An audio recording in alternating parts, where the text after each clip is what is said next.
Alright, hey, what's up UFC fight fans, UFC lovers, welcome back fight fans, fight lovers. So finally UFC 308 तो हो चुका है finish and अब UFC 308 का effect कैसा होगा, आने वाले फाइट्स कैसे कैसे होंगे भाई, इसके रिगार्डिंग काफी सारे अपडेट्स है, तो वीडियो को एंड तक जरूर से देखते रहना। ऑलराइट UFC फाइट फैंस, चलिए हम शुरुआत करते हैं सबसे पहले अपडेट के साथ। तो शारा बुलेट यानी कि शराबुद्दीन नागोमेडोव जिन्होंने कमाल का नॉकआउट विक्ट्री हासिल किया UFC 308 के फाइट कार्ड का। शुरुआत भी उनके फाइट से ही हुआ था एंड कमाल का स्पेक्टेकुलर कहते हैं ना भाई, एकदम भाई धमाकेदार नॉकआउट, डबल फिस्ट नॉकआउट। लेकिन साथ ही साथ फाइट फिनिश करने के बाद उन्होंने कॉल आउट किया former middleweight champion the last style bender Israel Adesanya. तो दोस्तों यहाँ पर इस बार उन्होंने मतलब कॉल आउट का जो माइक्रोफोन है उसका सही इस्तेमाल किया, क्योंकि लास्ट टाइम उन्होंने कॉल आउट किया था निक डियाज को, जो कि भाई बहुत मतलब 40 इयर्स का पार हो चुका है भाई, इसको कॉल आउट करके क्या अपना मतलब कॉल आउट वेस्ट कर रहे हो।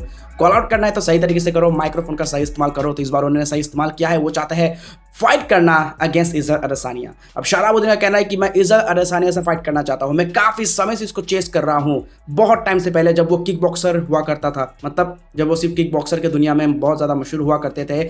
चाइना में भी वो जहाँ पर गए थे तो शराबुद्दीन वहाँ पर भी गए थे, मतलब उनके साथ फाइट करना उनके लिए मतलब उनको चेस करते रहे वो हमेशा। और साथ ही उनका कहना है कि मैंने तुम्हारे जो स्पैरिंग पार्टनर है उसको भी बीट कर दिया है, अब तुम्हारी बारी है, I will smash you, I am the best kick boxer. अब वो कहना है कि वो है इस डिवीजन के सबसे खतरनाक किक बॉक्सर एंड वो चाहता है इजराइल अडेसानिया को स्मैश करना। एंड उन्होंने तो साफ तौर से इजराइल अडेसानिया को वार्न भी कर दिया है कि अगर तुम नहीं चाहते हो मुझसे फाइट करना, तुम्हारे पास दो ऑप्शन है, या तो क्विट कर दो या तो फिर रिटायरमेंट ले लो, नहीं तो मैं तुम्हारे लिए आता रहूंगा और तुम्हारा पीछा नहीं छोड़ूंगा, क्योंकि भाई तुम्हें बीट करना मेरे लिए एक मतलब कहता है ना भाई, उनका प्राइमरी जॉब बन चुका है कि वो अब सिर्फ और सिर्फ अडेसानिया को बीट करना चाहते हैं एंड प्रूफ करना चाहते हैं वो है the best kick boxer S division यानी कि मिडिल वेट डिवीजन के। वेल गाइस, इस कॉल आउट का काफी बढ़िया रिप्लाई देते हुए इजराइल अडेसानिया भी मतलब पीछे नहीं रहे, उन्होंने रेस्पॉन्ड किया बस ये कहकर, मतलब एक इंसिडेंट को इन्होंने याद करवाया जब विल स्मिथ ने बहुत जबरदस्त तमाचा मारा था और उन्होंने कहा था कि अपना मुंह से मेरा नाम कभी मत लेना, बस उसको आउट कर। तो उन्होंने बस उतना ही कहा कि wow, timing, wow. Listen to me, guys. I'm the best striker in this division. I'm Smash Israel Adesanya.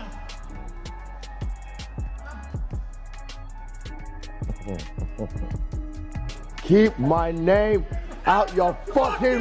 What the fuck did I do? Like, why you say fuck me for? I'm like, what do you say fuck me for? तो ये था यहाँ पर Adesanya का यहाँ पर respond to शराबुद्दीन। अब देखो यार, इजराइल अडेसानिया के साथ फाइट करना भाई इतना इजी नहीं है भाई। पहला बात तो है क्या, इजराइल अडेसानिया फाइट करेगा एक ऐसे फाइटर के साथ जो फिलहाल रैंकिंग में भी नहीं है, हालांकि रैंकिंग उनको कब मिलेगा फिलहाल। तो यहाँ पर नेक्स्ट फाइट उनका टॉप 10 के किसी रैंक फाइटर से होना तो तय है, क्योंकि डेना वाइट बॉस उन्होंने खुद ये चीज़ क्लियर कर दिया है।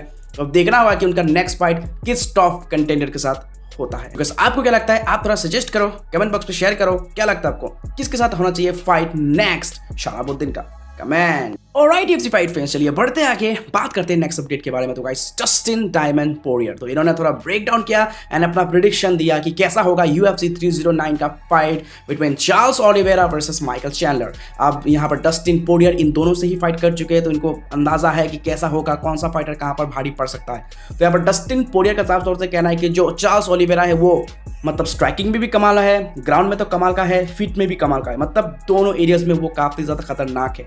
एंड यहाँ पर डस्टिन पोरियर कहना है कि अगर वो सेम मेंटालिटी के साथ फाइट करेगा जैसे उसने मेरे अगेंस्ट फाइट किया, जैसे उसने फाइट किया था अगेंस्ट माइकल चैंडलर, तो अगर सेम मेंटालिटी से फाइट करेगा तो यहाँ पर मतलब 100% जीत चार्ल्स ओलिवेरा का ही होगा। तो कंप्लीटली क्या कहा डस्टिन पोरियर ने, check out the video. Michael Chandler, Charles Oliveira, you have experience against both of them. What do you think about this co-headliner? I think it's a fun matchup, but I think if Charles Oliveira is going into this fight with the same mindset he had when I fought him, or the first time Chandler fought him, I think he's going to get the win. Obviously, Chandler is very explosive, an incredible athlete, and can hurt or put away Charles. but I just think Charles is going to be better everywhere, on the feet and on the ground.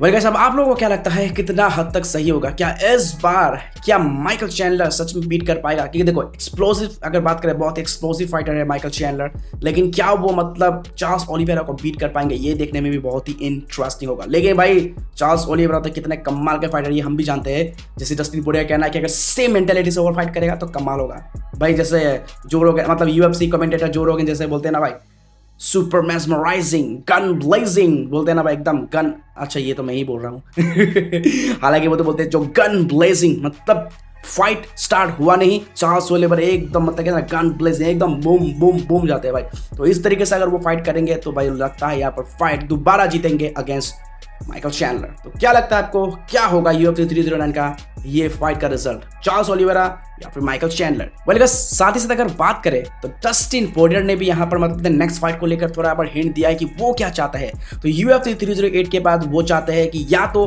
वो max Holloway से fight करे या फिर इलिया Topuria से fight करे। मतलब वो अगर सच में देखो ये बेस्ट बॉक्सर की बात हो रही है तो यहाँ पर डस्टिन पोरियर को कैसे भूल सकते हैं? अब डस्टिन पोरियर कहना है कि अगर सच में इतना मतलब बेस्ट बॉक्सर की अगर बात है तो चलो भाई थोड़ा बैंग बैंग करते हैं, तो भाई टपोरिया से फाइट करने के लिए मैं रेडी रहूंगा। खैर अब देखना होगा क्या सच में होगा कुछ ऐसा, क्या डस्टिन पोरियर वर्सेस इलिया टपोरिया का बैंग बैंग हमें देखने का मौका मिलेगा? क्या लगता है आपको भाई? ये इंटरेस्टिंग होगा। बस अब क्या होगा इसी का इंतजार है। नेक्स्ट फाइट आकर कितना मतलब किसके साथ होगा डस्टिन पोरियर का। ऑलराइट UFC फाइट फैंस, चलिए बढ़ते आगे, बात करते हैं नेक्स्ट अपडेट के बारे में। तो गाइस जमाल हिल ने यहाँ पर रिएक्शन दिया है बहुत ही कमाल का, जब मागोमेड एंकलाइव ने बीट किया अलेक्जेंडर रकीच को यूनानिमस डिसीजन से।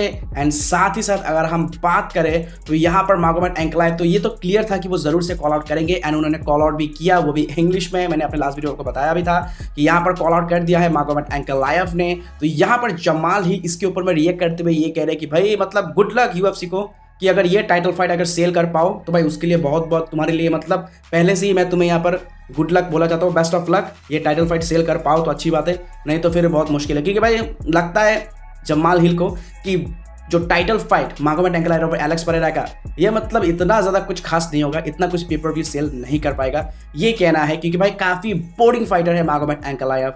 हालांकि ये जमाल हिल का भी कहना था, काफ़ी पहले भी उनका बोलना था, एंड एलेक्स परेरा का भी ये कहना है कि देखो UFC नहीं चाहता मागोमेड एंकलाइव टाइटल के लिए फाइट करे, उस टाइटल पिक्चर में नजर आए, क्योंकि फिलहाल वो मतलब फैंस के बीच में काफ़ी एक बोरिंग फाइटर है। बल्कि सब देखना होगा कि ये कॉल आउट क्या सच में एक टाइटल फाइट में कन्वर्ट होगा। अब ये सारा कुछ डिपेंड करता है UFC के ऊपर में। अब UFC क्या डिसाइड करता है, डेना वाइट क्या डिसाइड करते हैं, ये देखने में बहुत ही ज़्यादा इंटरेस्टिंग होगा। सो गाइस क्या लगता है आपको, क्या सच में अब ये फाइट होगा एलेक्स परेरा वर्सेस मागोमेड एंकलाइव? क्या लगता है आपको? आप कमेंट में जरूर से कर देना शेयर। क्या लगता है आपको, कहीं यहाँ पर कुछ ट्विस्ट एंड टर्न तो देखने को नहीं मिलेगा? कहीं एलेक्स परेरा किसी और के साथ फाइट करते हुए नजर आए एंड मागोमेड एंकलाइव फिर बोलेगा ये भाई क्या हो गया यार फिर से मतलब तकलीफ में आ जाएंगे। सो क्या लगता है आपको? आप कमेंट में कर देना जरूर से share. Alright UFC fight friends, चलिए बढ़ते आगे एंड बात करते हैं नेक्स्ट अपडेट के बारे में। तो गाइस चेल सोनेन द बैड गाय, अंकल चेल सोनेन, तो यहाँ पर बहुत ज़्यादा तारीफ कर रहे हैं, मतलब हैरान भौचक्के हो गए थे जब UFC 308 में इलिया टपोरिया ने बीट कर दिया नॉकआउट से मैक्स हॉलोवे को। अब दोस्तों यहाँ पर चेल सोनेन का कहना है कि भाई ये एक एंड ऑफ एन एरा, मतलब एक एरा को एंड कर दिया, जहां पर अलेक्जेंडर वोल्कानोव्स्की, मैक्स हॉलोवे काफी समय से फेदरवेट डिवीजन में राज कर रहे थे, तो उस एरा को खत्म कर दिया, उस दौर को अब खत्म कर दिया। अब एक नया दौर शुरू हो चुका है एंड चेल सोनेन का कहना है कि अब एक नया टाउन में आ चुका है, एक नया माफिया आ चुका है टाउन में फेदरवेट डिवीजन में।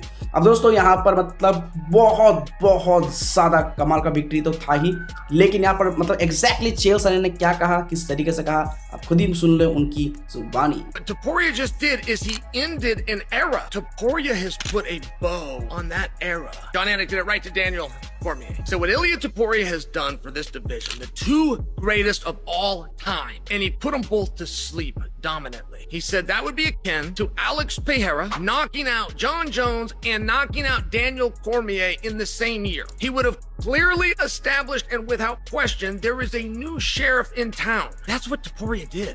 तो बस देखा आप लोगों ने, मतलब ये तो मतलब एक ऐसा हो गया जैसे WWE में हम पहले सुनते थे ना रैंडी ऑर्टन को लेजेंड किलर, तो यहाँ पर UFC में अब इलिया टपोरिया वो बन गए हैं लेजेंड किलर, और एंड ऑफ एरा तो यहाँ पर कर ही दिया है। एंड साथ ही साथ उनका मतलब ये कह रहे हैं कि भाई ये तो ऐसा हो गया है जैसे एलेक्स परेरा ने डेनियल कॉर्मियर और जॉन जोन्स को एक ही साल में बीट कर दिया हो, कुछ ऐसा ही यहाँ पर मतलब दृश्य दिखाया है यहाँ पर इलिया टपोरिया ने, मतलब फॉर्मर चैंपियंस को जो इतने समय से फेदरवेट में मतलब राज कर रहे थे, जो मतलब फेदरवेट के गोड्स थे भाई, उनको फिनिश कर दिया भाई, और एक के बाद एक नॉकआउट विक्ट्री। तो ये बहुत ही कमाल का है एंड बहुत ही अब तो भाई मैसिव सुपरस्टार बनने की रास्ते पे निकल गए हैं इलिया टपोरिया। अब नेक्स्ट फाइट तो उनका दोबारा होगा वोल्कानोव्स्की के अगेंस्ट, बहुत ही इंटरेस्टिंग होगा।